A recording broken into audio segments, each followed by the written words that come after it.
Hello there, Lynx here, and we continue with It Gets So Lonely Here. That is correct. Today we are going on... I can't really say second route, right? But we are going to go to a different place. We cannot go, actually now that I look at it, we cannot go to the shore again. The village it is. So, you want to go to the village, huh? Good idea. Let us see what further trials await you there. This night is far from over, as much as you might wish it was, and there is still much and more to discover. I wonder what will happen next. You follow the path which leads to the village, supporting yourself on weary, aging limbs which feel ready, at a moment's notice, to snap at the knee beneath the burden of your wave. The soles of your feet are screaming at you.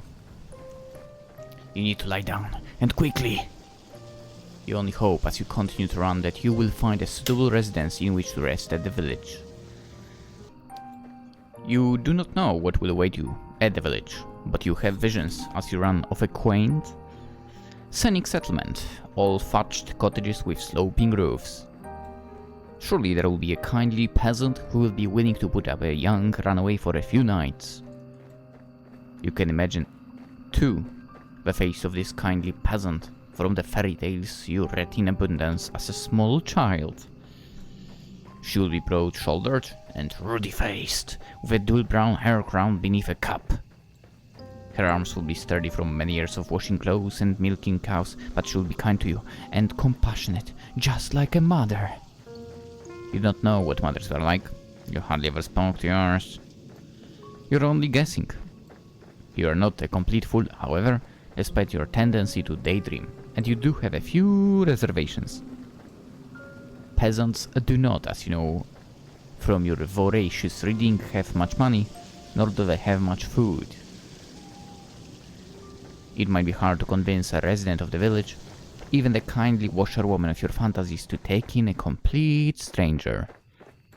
Still, you must try. I mean, also you can find like an empty village to be quiet for, considering the previous option. Actually, that might not feel so bad, right? Finding like completely empty village. Maybe you can take it over and basically farm yourself there. I mean, doesn't sound bad. That is all you can do, really. Ooh. Ooh. Ooh. Not gonna lie, those houses look not so old. I kind of expected like much older looking houses. Huh. Anywho, so you run to the village. It takes some time before you finally emerge from the woods, but finally, you manage it. Dude, you want to tell me that peasants live in these houses? Sign me up. I want to be a peasant in this village. That's a nice house. How much time, you ask? I cannot answer that. Did I not say that the time had begun to lose all its meaning? The forest is behind you now, at least, and all the awful nightmares which dwelt within it. It is still cold though, and still foggy. It is still dark too. The sun has yet to rise. You can see the moon more clearly now, for as it hangs above your head, round as any pearl or orb or crystal ball. The moonlight shines down upon the village, nestled among the hills like a diorama. Hope anew bubbles within you. You have finally made it. Surely naught but your salvation awaits you. Oof, way to trigger a flag. You follow the winding dirt path to the village, looking this way and that. But your hope, such a precious fragile thing, soon begins to fade. The village up close does not look half as welcoming as you imagined. What? What do you mean? Looks plenty welcoming to me. And be honest, I wonder where this photo was taken. This is definitely a photo, by the way. I like this place. Also, it totally looks like someone was driving a car over here, right?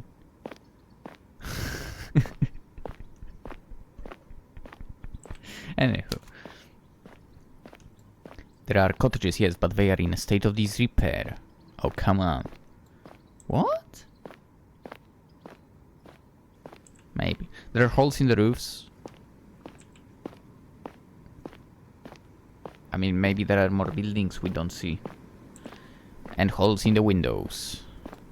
Most of the doors are tightly shut, but others are gaping open. The kitchens beyond them even darker than the night sky which shrouds you.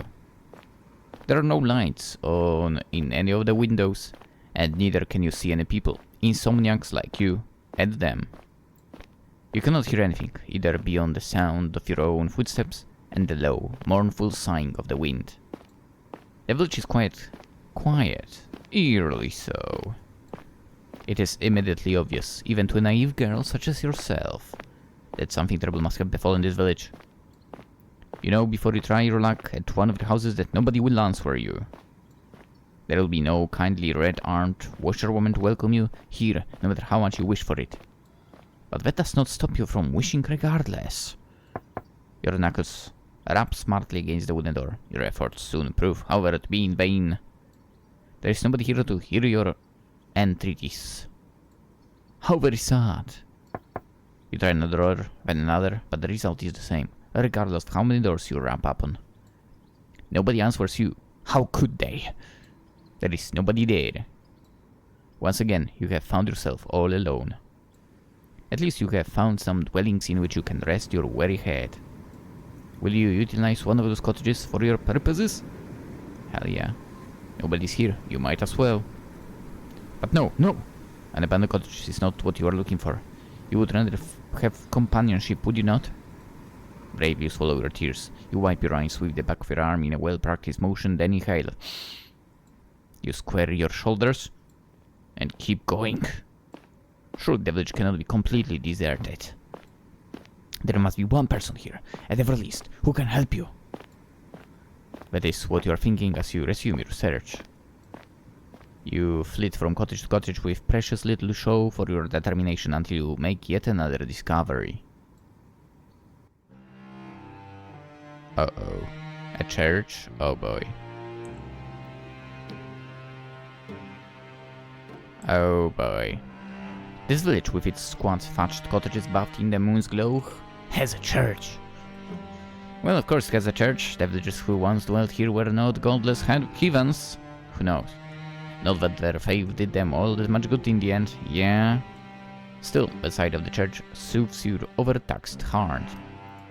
You were so focused on your fantasies of a kindly washerwoman taking you in, you did not pause to entertain the fancy of kindly nun doing much the same. All hope is not lost. You approach the church, which seems to tower over you despite it being so humble. The church is a small one, but it is stout and sturdy. It must be, for it has withstood centuries, forever standing sentinel on this hill like a relic from a bygone era. The church does not have any stained glass windows, but it does not need them. Even without more luxurious trappings, the church still exudes an aura of dignified solemnity. The stone building is fringed by a sizable graveyard. Now that I think about it, I think I've never been in a church which would be... Actually, never mind. Technically, every cemetery has a church here, I believe. But I feel like the cemeteries which have churches don't run like the Sunday stuff or whatever, like every Sunday, but maybe I'm mistaken. Who cares? That's not really important. The stone building is fringed by sizable graveyards, one which occupies the rest of the hilltop and some of its sloping sides. Basically what I'm getting at, I feel like not many churches in here, which there are way too many of, have cemeteries by them, basically. Something like that. Yeah, there are way too many churches, by the way. Definitely. At least they are all Christian, so that's kinda okay. Luckily there is no, like, Middle East garbage in here. Hopefully it will stand like that. The graves which have been planted by generations of wardens are hewn from a similar stone to that which the church's walls are made of. Some of the gravestones are shaped like lozenges, while others are shaped like crosses. A handful of headstones are even shaped like angels. Oh, get me out of there. You know what? I changed my mind. I don't want to be in this village. Dude, if you tell me there are stoned angels over there, I'm out. Doctor Who already made me scared of those things. For these are few and far between. To be fair, I don't watch Doctor Who anymore. It's become bad. There are very few people in a village such as this one who can afford such luxurious final resting places. Honestly, just drop me into a plastic bag and dig me into the ground. That's good enough. I look at the tombstones with an almost childlike curiosity, forgetting in your examination of the visceral, heart-rending fear which gripped you as you ran through the forest. You're out of the woods now, and you have subconsciously already begun to relax. You try to read the names hewn into the myriad tombstones, but it is dark and you are tired, and some of these graves are very, very old indeed. And I guess they were not cleaned for a long time as well. The one on the right side, this one kinda would be readable. That is behind a little bit. If you were closer, maybe. 1912.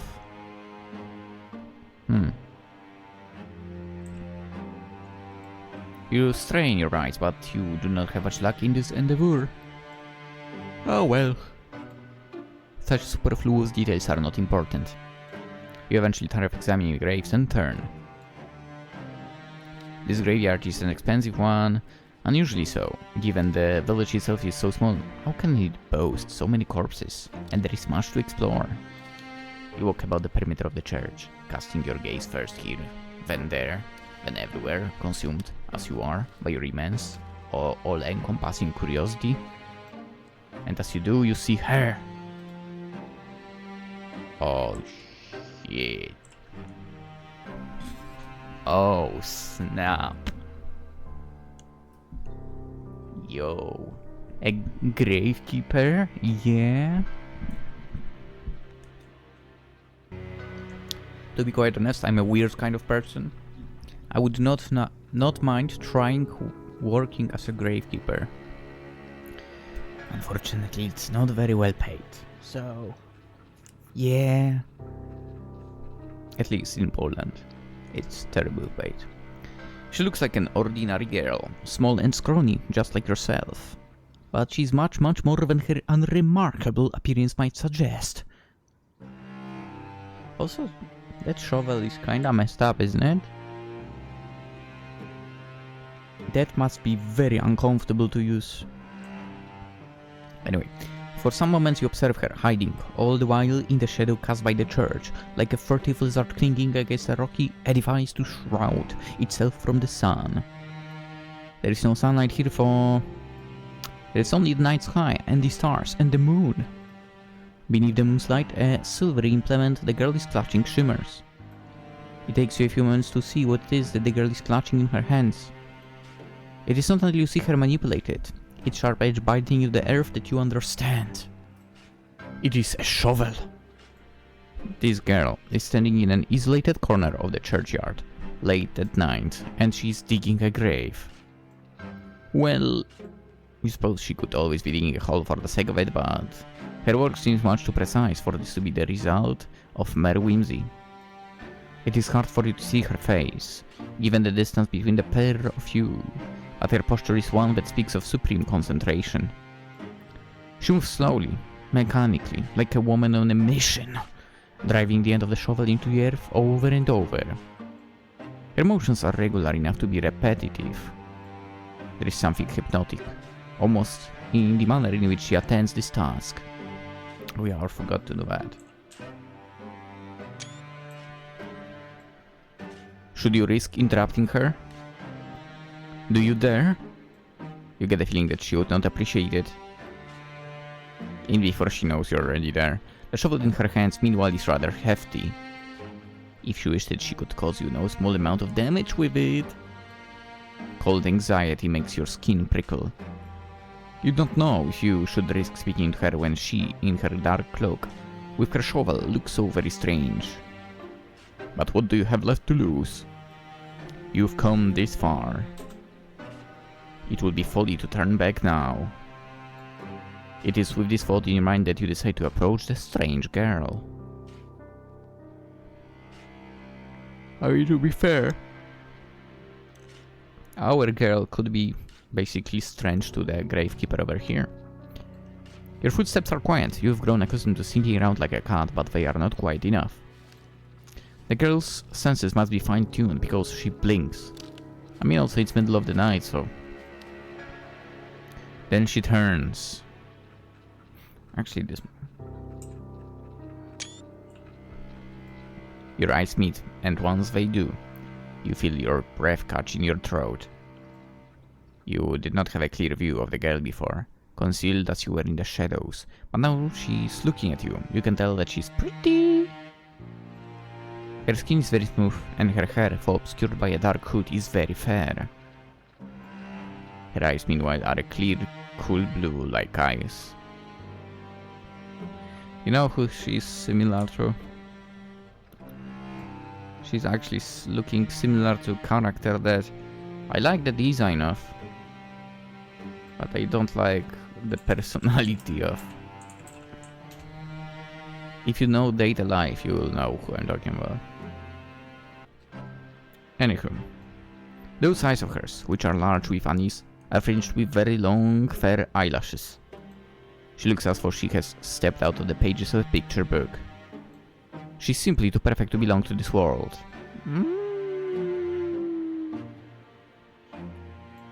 Perhaps she's some kind of vision? A waking dream? A hallucination? But no, she's none of those things. The shovel she's clutching in her hands looks solid enough, its pointed tip glittering wickedly in the moonlight. You still yourself, expecting perhaps some sort of outburst, but the tension soon drains from the girl's slender shoulders. Her fingers, which once were gripping the handle of her shovel, tightly relax. Oh, her lips curve upwards at the edges. She's smiling, and what a smile it is. It is transformative. When she smiles, she looks radiant, angelic almost.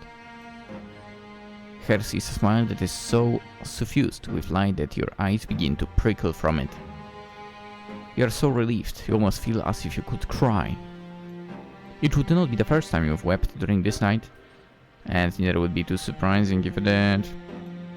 You have been through a lot. You must be exhausted. The girl holding the shovel seems to realize this because she bridges the distance between you cautiously, as one might approach a skittish cat. Then she says in a rough voice, which does not match her dainty appearance, "Well, she not live in a rural village. What were you expecting?" Oh, it's so good to see you. See another person. I was afraid. I was the only person left alive. The only one in the whole world. Now this is quite the effusive greeting. Her introductory speech is riddled with exclamation marks. She's rather more personable than her apparel would make one suggest. You, a well-bred young lady, cannot help but feel overwhelmed. It is your turn now, to be on your guard. Anxiously you will observe the girl with the shovel, and you ask her what she means. What happened? What happened? Oh, they don't know. There is an awful lot you do not know. So much in fact it would feel a whole encyclopedia. No, a whole library. You shake your head, ashamed of your ignorance, and the girl frowns. You must be from around these parts. I guess I should have known. This village is a small one. It already knows everybody else. The girl's expression falls. At least they used to, back when there was still people to know. That ain't the case now, for not after the plague. There was a plague? That would certainly explain why the village, when you walked through it, was so quiet. Did everybody else succumb to this mysterious illness? Actually... Did everybody else succumb to this mysterious illness? That's right, it's just me here now. I've not seen another human being in a long, long time. It gets so lonely here. Now that is an interesting turn of a phrase. It catches inside your head like a burr. Have you heard it before? Wait, what? Ah. You don't have much time to ponder this, however, because the girl takes a step towards you. Oh, but where are my manners? I must have gone rusty after being on my own for so long. My apologies, miss. You look like you've come a long way. You said you were a traveler, yes? And your hands are very cold, just like ice. Would you like to come inside? Maybe have something warm to eat and to drink. My home's small, I'm afraid, and my food ain't nothing fancy, but I'd be more than willing to share. It's not every day another girl stops by, especially not anyone as pretty as yourself. Whew, I'm feeling very blessed. The girl laughs, a carefree, airy sort of laugh which does not match your initial impression of her. You thought, when you saw her among the graves, that she would be more distant somehow, and more mysterious. Perhaps you are mixing her up with somebody else. You are still unsure if you can trust this girl, but her invitation is an appealing one. It is much more appealing, certainly, than spending the night outdoors, in the cold, keeping on the graves. What are you, a romantic poet? Please. You make a show of pondering the girl's invitation. At the very least, you do not want to appear too eager, but your acquiescence is, alas, an inevitability. Why would you ever refuse her? Yeah, to be fair, I would accept as well. She's the first friendly face you have seen all night. Without her, you would be all alone. Your hostess leads you to a small, humble home located by the stone's throw away from the church, built in the shadows of the twisted, towering sycamore. The girl's home is in such a state it seems a folly to even call it a home. What do you mean? Hovel would, to you, be the more appropriate descriptor. But when your hostess leads you inside, her eyes alive, and she says, "Here we are, home sweet home." You don't have the heart to tell her... You don't have the heart to tell her that you don't find her home very homey or very sweet. That would be incredibly rude.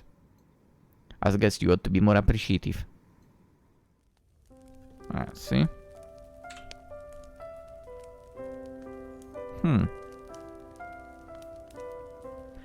Okay, so there are houses in the village made of stone and so on, but she has a wooden one. Interesting.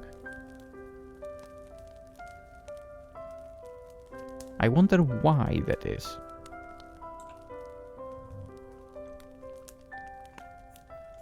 I mean, at least it's better than by the shore previously. Half-heartedly, you look around your newfound surroundings. Also, it seems cozy, not gonna lie. The ceiling is supported by wooden joists, and it is perilously low.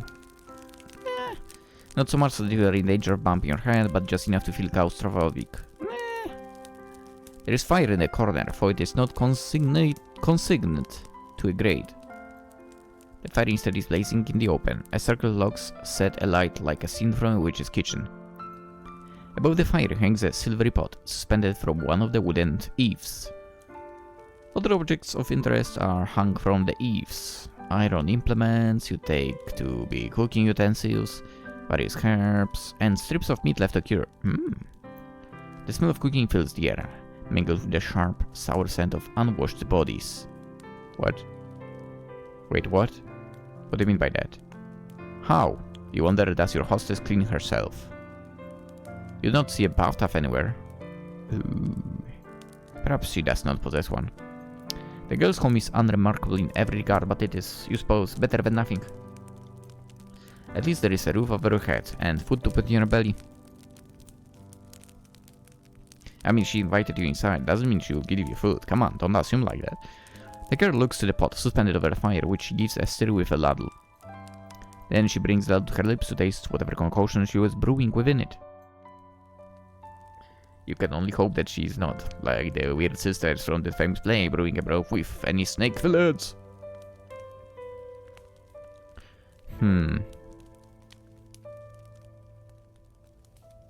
Should I pretend that I know what play you are talking about? Yes. I think this is just about done. The girl says to nobody in particular.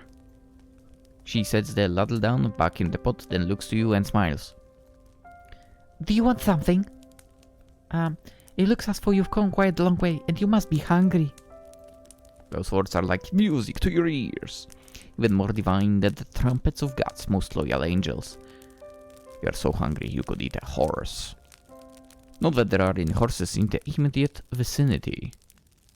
You express your interest to your hostess, who smiles in response. I thought you'd like the sound of that. Just give me a few moments. Your hostess retrieves 2 earthenware bowls from a cupboard, with rickety hinges, into which she pours 2 hefty helpings of whatever it is she's cooking. This she serves with bread, which is so hefty it could be used as a murder weapon. It's not much, I'm afraid. It's only a soup and bread. Sounds good. It should take the edge off your appetite for. Come on. Sounds good. You thank your hostess for hospitality, your stomach rumbling all the while. The soup does not look like anything you would typically consume. What? To be fair, I haven't had soup in a while. Ugh. I love soups though. But the soup's poor presentation does not dissuade you. It is true enough that people eat first with their eyes, yes? But when one is hungry enough, one becomes obliging enough to eat almost anything. I guess I have never been in that state of hunger. So I guess I'm lucky in that department at least. Why else do you think that people, when stranded upon desert islands, will resort to cannibalism? I don't know. Who knows? Humans are creatures of necessity. You like to wrap yourselves up in pretensions, but in actuality, you are not much better than animals. True. Actually, bold of you to say we are better. You are so hungry, your stomach is agingly empty, that you certainly descend upon your food like an animal. Your teeth glint, your incisors gleam, and soon you have consumed all that your hostess has offered you. Your hostess watches while you eat, and she giggles once you've finished. Did you enjoy that? Oh. You catch your hostess' gaze, suddenly abashed. You were so hungry you failed to account for her judgment. Now you had some food in your belly, and you've been suitably warned. Your old self-consciousness is returning. Did you not make a fool of yourself?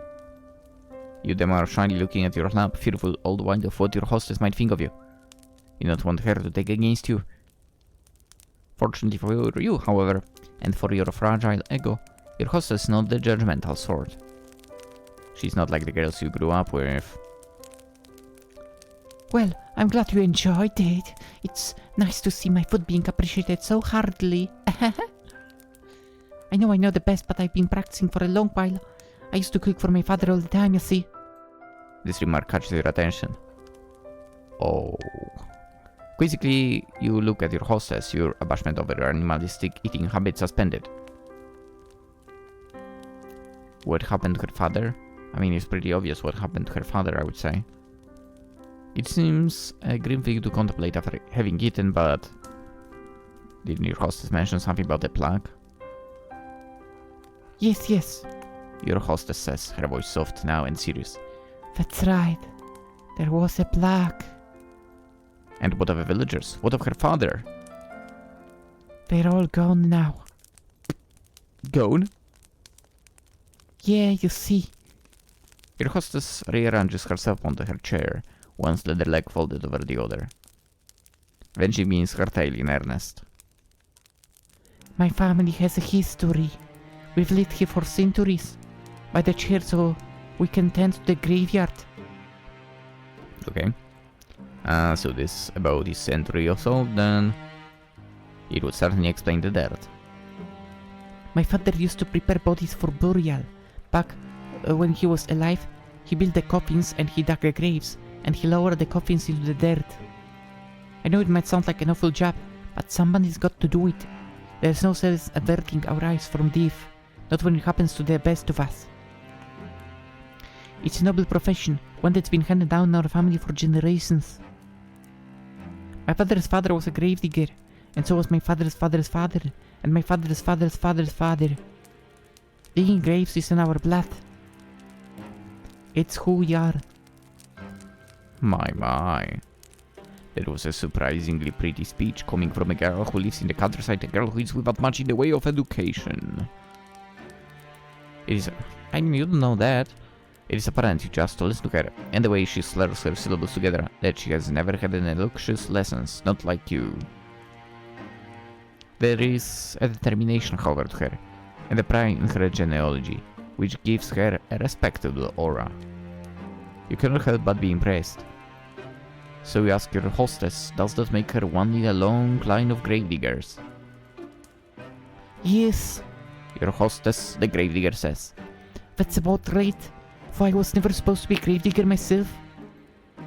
It's not a woman's profession, that's what everybody says. My father didn't mind it, for he taught me everything he knew and then some. I might be a woman, but I've been plenty of upper body strength. I can dig a grave just as well as my father could, without breaking a sweat. To the despair of my mother up in heaven, I'm sure, hehe. I'm sure if she were still alive, she'd rather I focus on more feminine pursuits, like basket weaving or sewing, to better attract a suitor. Not that that would do much good now. There is nobody around who'd court me, not for miles and miles. And what happened to her mother? I don't guess. She said already she's in the freaking heaven. She died when I was very young, during childbirth. Oh shit. I was only 5 years old. What? Oh, so it was not your birth. Oh well. You can relate her at least up on this point. Your parents are not dead, at least not as far as you are aware, but you have not seen them in an awfully long time. They sent you away as soon as you were old enough, and they never once bothered to check up on you. Oof. For many years, there have been no letters, nor any visits. Oof.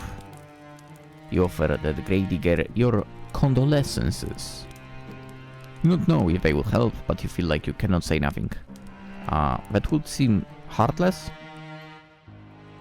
The gravedigger, however, does not seem too upset by this turn of events, because she smiles albeit somberly. It's alright. It was ages ago. I don't remember her too well, and I never really had the luxury of sitting around feeling sorry for myself. I had too much work to do. Around the house? You ask. No, there was a plaque. Come on, she's a gravedigger. You know what kind of work. It's like we are trying to hurt her.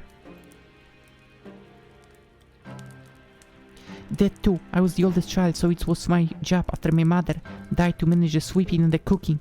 Oh, and looking after all of my siblings too. Shit. How many siblings did she have? Wait, if she was the oldest.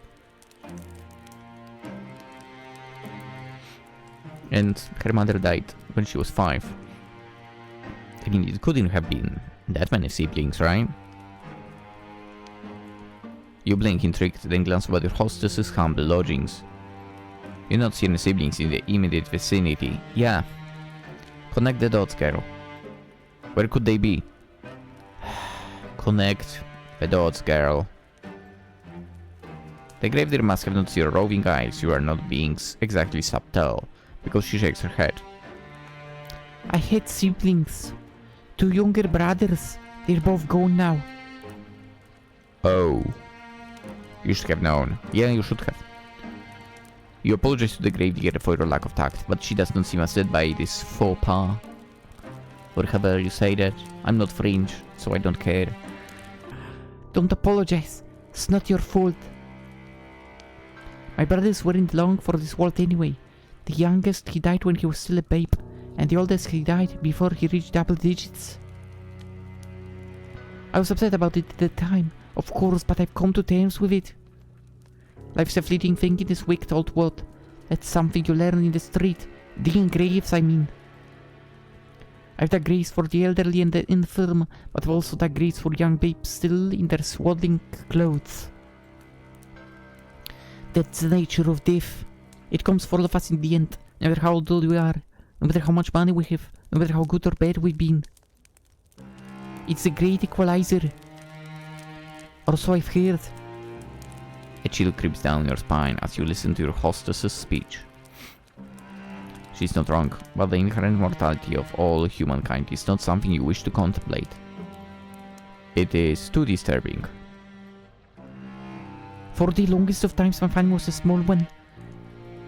It was just my father and me, but that was fine. It was how I liked it.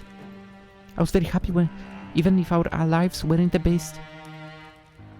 I've never had any fancy clothes to wear, and we can dine on the finest foods. In the grand scheme of things, we ain't anything special, but I've always felt otherwise. I thought that I was blessed. We knew hardship, of course, and famine, but that's just the way life is around here.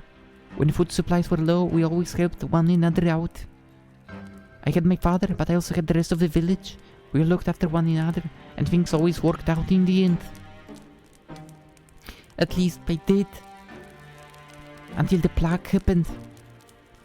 Yeah, she mentioned the plague. You had been wondering when she was going to return to that topic. You suppose that the plague is the reason that the village, as you traversed it, was so very empty? I suppose, right. The plague tore through the village. I don't remember when. It feels like it was a while ago, but maybe it wasn't all that long after all. It feels like I've been on my own for centuries, but... Your hostess's eyes begin to cloud over. She looks as though she's entrenched within her own memories. What could she be remembering? You've never seen a plague before, for you've heard of them in your history lessons. Your history professor was quite enthusiastic about this subject. She talked about pints of dead bodies stacked up on the streets, and stacked up in the wooden carts come to take them away, with no shortage of a plump. She was a strange woman, your history professor. The plan came on very suddenly. There was no warning, and everyone was fine at the next. They were all dead. It is with no small amount of anxiety that you eye the gravedigger. Sorry. It is with no small amount of anxiety that you eye the gravedigger. Then you ask worriedly, surely they could not all have died? Is it not an exaggeration? Oh, if only. I wish I was exaggerating, but it's the truth, honest to God. The people in the village died one after the other, just like that. I saw what the plague does to people firsthand. My father was one of the first people who caught it. I think one of the bodies which came through that we buried must have had it. Not that I know for certain, I'm just guessing still. My father didn't have an easy time on it. His skin turned all grey and clammy, and he complained of a horrible fever.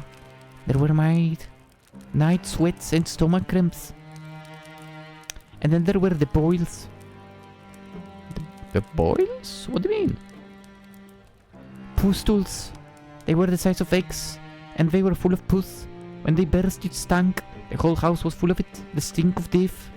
Oh. The wise woman of the village came to see if she could be of news, but it was no good. My father was too far gone already. She took one look at him, lying on his deathbed, and shook her head. She said she didn't want to get any closer. I can't say I blame her. It was a ghastly sight. I didn't appreciate it at the time, for it felt like she was turning her back on us. I wish her ill. I remember that after she left. Until a few days passed and she fell sick too. Then I felt bad for cursing her. I couldn't help but worry if it was all my fault. It's silly, I know, but... The gravedigger closes her eyes. She seems to squeeze her lips together until her lashes smelled like flakes of fallen snow. Her shoulders, which are very slender, are shaking. She looks as though she might at any moment fall apart. It was long after that the rest of the village fell ill. They all had the same symptoms as my father. The clammy skin, the fever, boils. The boils grew when they burst, and then they died in screaming, stinging agony. My father died too. Only 3 days after he fell ill, but I think even that was the 3 days too many. And I want my father to die, of course. I I did everything I could to help him, but it was all pointless. None of my herbal salves had any impact. I couldn't make a blind bit of difference. All I did was stand about his bedside, telling him he'd be alright, until his eyes sunk into his skull like two black stones as his mouth dried out. During that last day before he died, he might have been a corpse already. He didn't look at me, he didn't speak to me, he just lay in bed with his eyes closed, groaning. I'd never wished any ill on my father before, but during those moments The gravedigger squeezed her hands, which are resting up on her black lap, into fists. You wanted it to hand so he doesn't suffer, I'm guessing. She trembles. Then the voice throbbing with an awful motion, she says, I wish he'd just died. Well, based on an anecdote, it does not sound like she had overly long to wait. I wonder if she would consider that a silver lining. No, perhaps not. The gravedigger is still shaking. She will not cry, will she? You hope not. Awkwardly look at the gravedigger. You are not sure how to soothe her, but you know you must make some sort of an effort, even if this a token one. You sit up on your chair, which feels very cold and hard beneath your thighs. Then you say, very softly, that you are sorry. It is not much, but it's all you can think of saying. You had thought initially that your situation was comparable to that of the gravedigger, but now you can see that this is not the case. Her suffering has far outstripped your own. Not that suffering is competition, of course. Your apology feels inadequate to your ears, largely because it is, but the gravedigger seems not to mind it. She's very big-hearted, that girl, to smile at you so, no matter how foolish you might be. Do you really deserve such kindness? Oh, again with the apologies. It's alright, like I said. You didn't cause any of this. I'm not upset at you, I'm just recounting what happened is all. I do wonder for why I never felt sick myself. I thought I was going to die, so I'd already prepared for the Reaper to come and take me away. But maybe he wasn't interested. Maybe he already satiated his appetite on all the others. Or maybe he thought he'd have to leave me alive for practicality's sake. With my father gone, who else would tend to the dead? I was the only person left by the end of it all, so I had to bury the people in the village. They're all resting peacefully now, under the earth, where the plague can't reach them. On the one hand, I'm happy for them. They were able to escape from all their suffering. When I think about all the people I've lost for... The gravedigger tenses. Then she sniffs. When I think about the kindly washerwoman who had me scrap the mud and the dirt from my clothes. Uh-huh. So this village did have its fair share of washerwomen after all. It would seem your earlier insistence upon this particular point was not without merit. I don't know about that. And the handsome young farmhands who used to flirt with me. The priest who preached at the church, who told us wonderful tales of paradise, and the children who would skip stones on the lake and play hopscotch in the streets. I can't help but feel so lonely. The gravedigger's eyes begin to shine once she has finished her address, with tears, but she does not let them fall. She's being very brave, much more so than you are. Anxiously you extend a hand towards her, meaning to... To what? Give her a hug? You not know her well enough. Pat her head? That would be infantilizing. Squeeze her hand? Perhaps that could be misconstrued as a romantic overture, and that is the last thing you want. You endure more than your fair share of teasing over that. You sit there for a few moments, paralyzed by indecision, as the gravedigger poorly suppresses her sniffles. In the end, you let your arm drop back to your side. Your hand sets up on her lap, as useful as a damp kindling. You don't know what to do with it. You do know that you ought to say something, though, to show that you heard her plight and that you care. You do not know what this something should be, however. No words could ever console the gravedigger. They would never be enough. They can offer some balm, however, to the bereaved, and so after a pause just long enough to be awkward, you offer your condolences. What else can you say? So true. Oh no. The gravedigger replies, wiping a few stray tears away with the lack of her arm. It's alright. I've grown used to it, really. Being on my own. I mean, it ain't so bad, really. And I'm not alone now, at least. I've met you. You'll keep me company, won't you? Well, what can you say to that? You aren't callous enough to trample this poor girl's hopes, are you? You know full well yourself how awful that feels. You can do nothing but nod, a response which makes the girl smile more wildly still. That's wonderful. I know you're just a traveler who's passing through, but I can offer you a bread and board until you leave. I have food enough and a spare bedroom. I can make it up for you right now. You must be tired after a long journey. Just give me a moment. The gravedigger rises to her feet in a flurry of excitement and then retreats. You watch as she departs, a little eager to please and frown. The girl's home is small, humble one with a low ceiling and slanted walls. You can't imagine such a small dwelling possessing a spare bedroom. This so-called spare bedroom is in all likelihood the room her father slept in before the plague carried him off. You don't think that he would much like to spend the night in the room of the dead man, but what choice do you have? To be fair,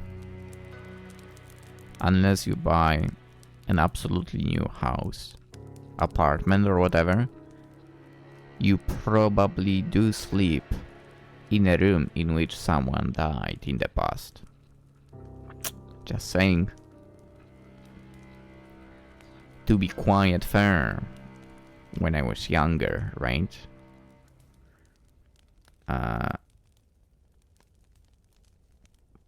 One of my great-grandfathers also lived in this house, right? It was a family house, basically, kind of. There was great-grandfather, my grandfather and grandmother, my father, my mother, me, and my father's sister, that bitch. And to be fair, the great-grandfather had his own room and so on, he slept there, eventually he died. And I took over there, right? At some point I moved into that room when I was old enough. And funnily enough, or not funnily enough, I had a few nights through my life there where basically I had nightmares in which he would show up. Yeah. That was creepy as hell, basically, but yeah.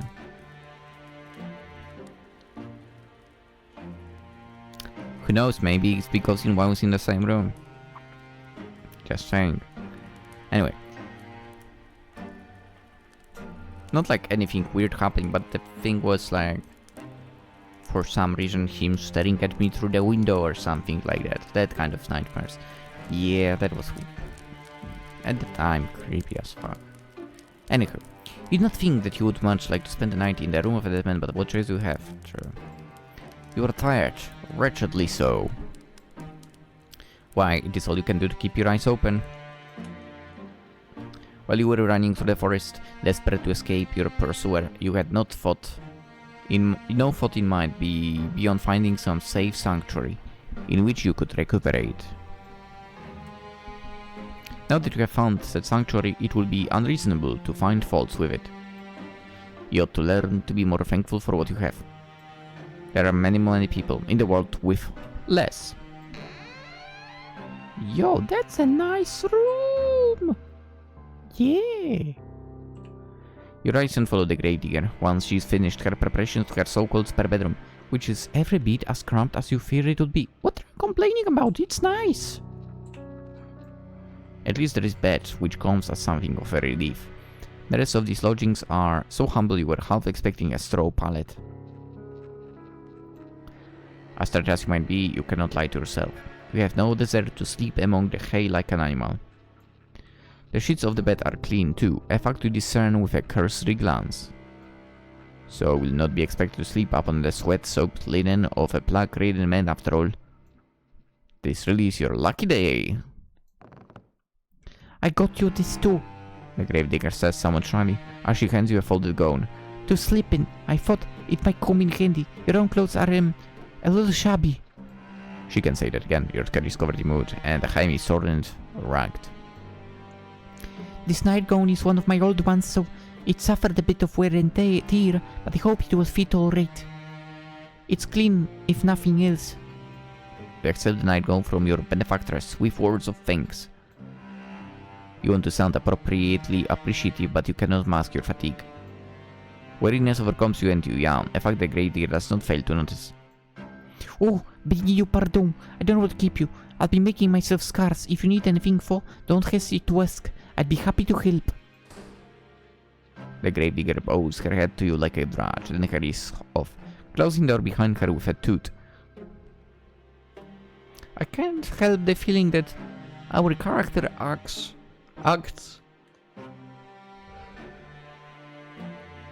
right in this place as if, you know, she's better than the other one. I have that feeling. And it bothers me. Tired through you are, you soon find that you rather miss your hostess's company. In the face of her good-natured smiles, you could almost forget all of the hardships you have hitherto endured. In her absence, however, your lodgings feel almost unbearably cold and inhospitable. You suppress a shudder, then unclothe yourself.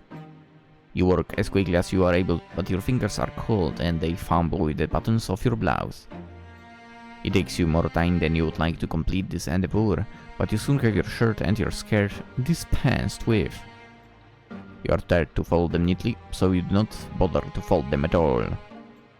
Instead, you cast them carelessly upon the floor, as defiant as a sulky child, then pull on your new nightgown.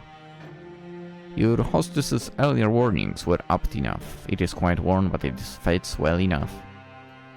It is more comfortable, at least, than your old uniform. You've endured worse. Newly dressed and ready for bed, you loosen your hair from your braids and settle down among the sheets. It is with a sigh you extinguish the weakly flickering candlelight which burns on your bedside, and with another sigh that you lay your head down upon your pillow. For physically exhausted, you have to wonder whether you will be able to sleep at all. You can recall your previous dash through the forest in such a vivid detail, your heart still pounding. That fear has yet to leave you. Perhaps it will never leave you. Your terror was such, it almost feels as though it has suffused itself into your bones, into your very being. But your exhaustion is greater than your worldly anxieties, and soon it claims you. Your eyelids fall shut and your breathing inevitably begins to even out. It is not long until you are spiraling through a dark, deep abyss, lost in Morpheus's kingdom. But your sleep, despite your wearied state, is not as restorative as you had hoped. Your imagination has always been overactive. Even at the conservatoire, you are frequently beset by dreams of the most vivid nature. The dreams that you have this night, lying beneath unfamiliar sheets upon an unfamiliar bed, are no less intense than usual. In the dreams, you are back to the conservatoire, the place where this adventure of yours began. Oh, you are wearing the crisp white blouse you once discarded, and your grey, unremarkable skirt. Your hair is tied in braids, and your eyes are downturned, forever focused upon your feet. You tried not to look at your classmates, and you thought yourself fortunate if they did not look at you in return. You did not want anybody to notice you. Until that awful winter, that is, where everybody stopped paying attention to you for good. Nobody tried to trip you when you walked past them in the hallways. Nobody in fact so much as glanced at you. All of a sudden, there were no malicious whispers, no wicked laughter, no pulled hair and no thrown objects. You were giddy with relief at first over this newfound means of tormenting you that your classmates had devised. But this little game, that of complete and utter disregard, continued and on and on and on, as the days grew shorter and the nights grew longer. As the time passed, you began to fret as to the state of your own corporeality. Could anybody still see you? Do you even still exist at all? When at long last you found it, quite by accident, the source of all your woes. One of the girls had erected it in a forest through which you were sometimes bidden to jog for PE class, beneath the shade cast by an old oak tree. It was a makeshift tombstone, a small, meager monument made of stone, upon which one of your classmates had hewn a name. Your name. Wow. You knew at once, as you stood there, standing beneath the shade of that ancient tree, that this was the reason behind your classmates' silence. This was why they had, for many months, been ignoring you so assiduously. They had buried you. In their hearts, you had already died.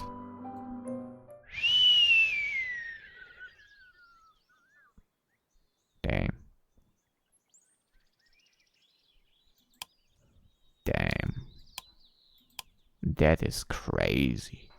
Holy crap. That is nasty as heck. Wow. Bullying her and then are like, you know what, let's consider her dead. Wow. And they then made a grave, basically. That's ridiculous. How has nobody noticed that? Then again, the reality is sad. Everyone notices only when the bullied fight back. Yeah. Huh. Anywho, with running to the gravedigger, we start a new part of the story. But for today, that's it. And tomorrow we shall continue and see where this is all going. Hope you enjoyed. Consider liking and subscribing and so on. Always appreciate it. And of course, I wish you a wonderful day. Hopefully no nightmares for you as well. Bye bye.